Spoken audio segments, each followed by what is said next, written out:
पयामि आपपुनन्द पृथिवी पृथिवी बोधावनादमाय पुनन्तो ब्रह्मणस्पदे ब्रह्मा बोधावनादमाय यजच्चिष्टमवोज्यं यद्वादश्चरितं मम सर्वं पुनन्तो मामावो सदाञ्च प्रतिग्रह स्वाहा मुखीः आचमनीयं समर्पयामि विशेषिता मंत्रस्नान पूजां च कर्म करिष्ये।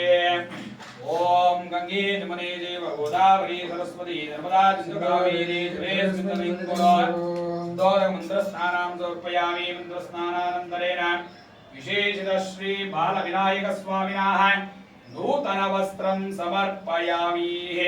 विशेषितः श्री आभरणार्थेः अक्षतां समर्पयामि। यज्ञापवेदं परमपवित्रं व्यापदें सहजं पुरस्तादायिष्टमग्रीपदमच्चक्रं यज्ञापवेदं समर्पयामि। ओम अलंकरणार्थे विशेषितारिद्धा कुंकुम सिंदूर पूजां करिष्ये। ओम भूमितरणे लोकधारिणे उत्तरदातुरायेन कृष्णेन शतबाहुना प्रत्येकेन मे पापं जन्मया दुष्कृतं कृतं एवं वेद यो मायतनं वेद आयतनवान् भवति। परिमलपत्र पुष्पाणिं समर्पयामि।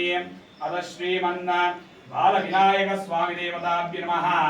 बालजनामावळि पूजां च कर्म करिष्ये। ओम विनायकाय नमः। ओम विघ्नराजाय नमः। ओम गौरीपुत्राय नमः। ओम गणेश्वराय नमः। ओम स्कंदग्रजाय नमः। ओम अव्ययाय नमः। ओम भूताय नमः। ओम दक्षद्भिक्षाय नमः। ओम द्विजप्रियाय नमः। ओम अग्निगर्वजिते नमः। ओम इंद्रराणि श्री प्रदाय नमः। ओम वाणी बलप्रदाय नमः। ओम श्री